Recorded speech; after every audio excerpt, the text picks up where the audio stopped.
आ, आज के वीडियो में हम लोग देखेंगे keynote symptom of एब्रोटिनम।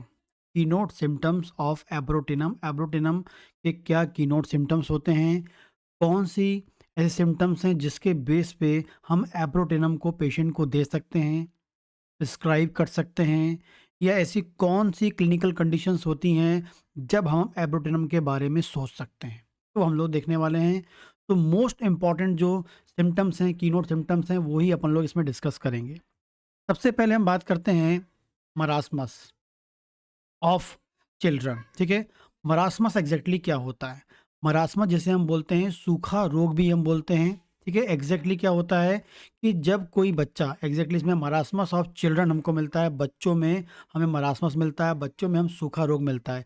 Exactly marasmus का मतलब क्या होता है कि जब जब कोई बच्चा, उसकी जो डिमांड होती है, जो उसकी आवश्यकता होती है, उसके अनुसार कैलोरी ना ले, उसके अनुसार प्रोटीन ना ले, उसके अनुसार वो अपने न्यूट्रिएंट ना ले। ठीक है, जब उसकी जो डिमांड है, उसके उसकी जितनी डिमांड है, जितनी आवश्यकता है, उसके अनुसार वो protein, carbohydrate, calorie, fat, nutrient नहीं लेता है। और जिसके फलस्वरूप या जिसके बाद जब नहीं लेगा तो क्या होगा, उसकी बॉडी की जो मसल्स हैं वो कम होने लगेंगी। मतलब बच्चे का वजन कम होने लगेगा, बच्चे की जो ग्रोथ है हो सकता है वो रुक जाए, या उसकी जो ग्रोथ है वो स्लो हो जाए, एंड जो उसका डेवलपमेंट है वो स्लो हो जाए।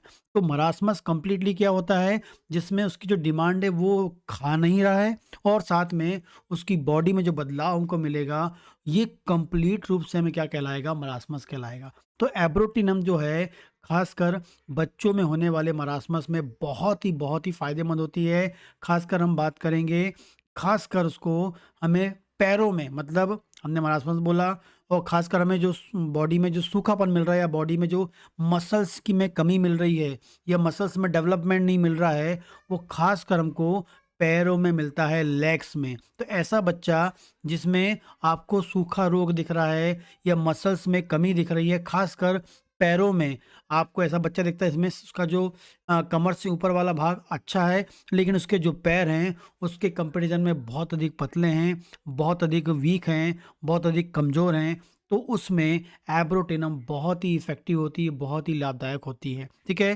तो इसके अलावा जो मरासमस है वो आपको आयोडियम में भी मिलता है। ठीक है? सैनिकुला में मिलता है, ट्यूबरकुलिनम में भी आपको ये देखने मिलता है। ठीक है?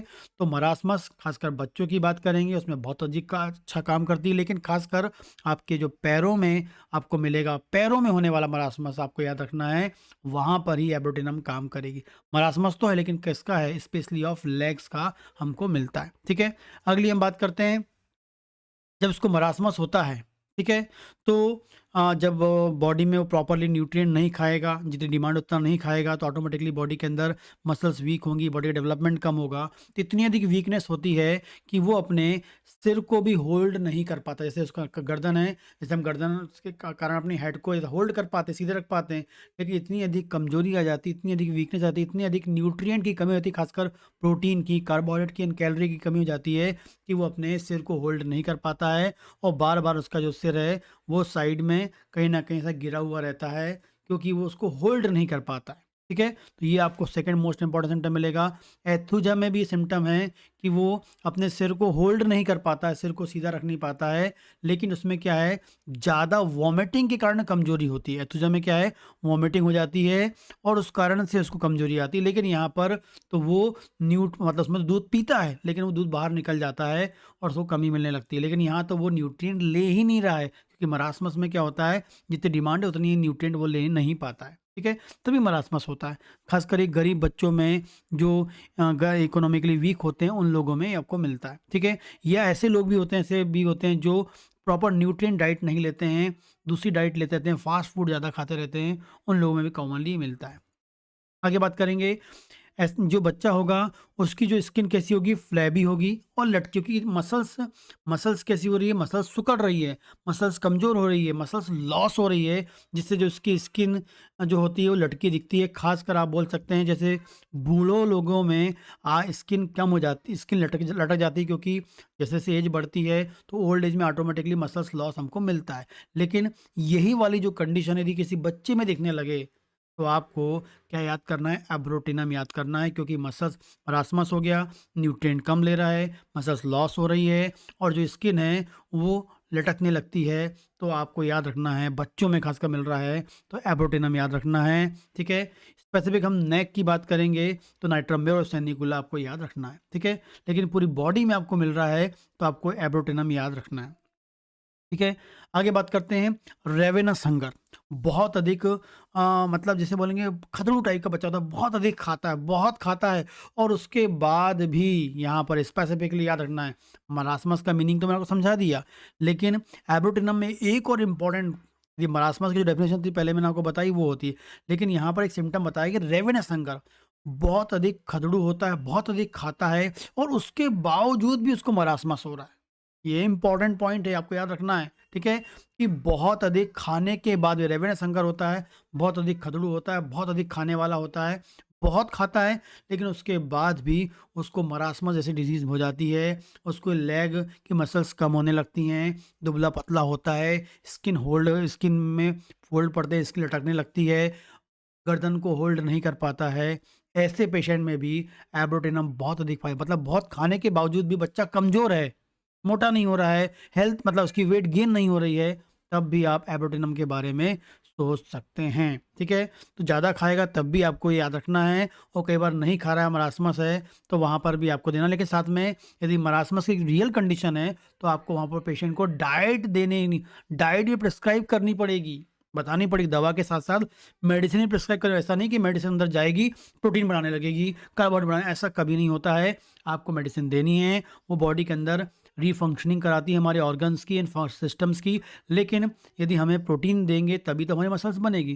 प्रोटीन देना है, अच्छी कैलोरी डाइट देनी है, अच्छे न्यूट्रिएंट देना है, ये उसको आपको बोलना पड़ेगा। लेकिन यदि वो खाते हुए भी उसका मसल्स नहीं बन पा रही है, तो तब आपको एब्रोटिनम तो देना है। हो सकता है उस कंडीशन में आप डाइट को थोड़ा चेंज करें और एब्रोटिनम देंगे तो वो आपकी मसल्स गेन करने में, मसल्स को स्ट्रॉन्ग करने में हेल्पफुल होगा।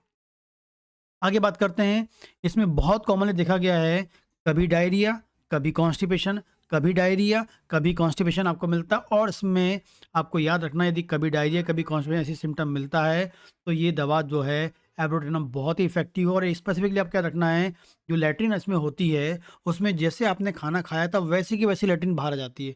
आपने जैसे रोटी खाई, जैसे चावल खाया, और जो आपने मुंह से आपने उसको खाने के बाद जैसे वो जाती है डाइजेस्ट हुए बिना ही बाहर निकल जाती है, जैसे खाते हैं वैसी वो निकल जाती है, या बिना डाइजेस्ट होके खाना बाहर निकलता है, लैट्रिन में आपको दिखता है, उसे हम लैंटेरिया बोलते हैं, लाइंटेरिया बोलेंगे। बहुत ही इफेक्टिव दवा होती है एब्रोटिनिम, ठीक है। तो आपको याद रखना है कि कभी कॉन्स्टिपेशन, कभी डायरिया हो, ये तब आप दे सकते हैं। लेकिन इसमें जो लैट्रिन की क्वालिटी होती है उसमें कैसा होता है, अनडाइजेस्टेड फूड जैसे आपने खाए थे वैसे ही बाहर निकल जाता है, तो बहुत ही इफेक्टिव होती है एब्रोटिनम, ठीक है।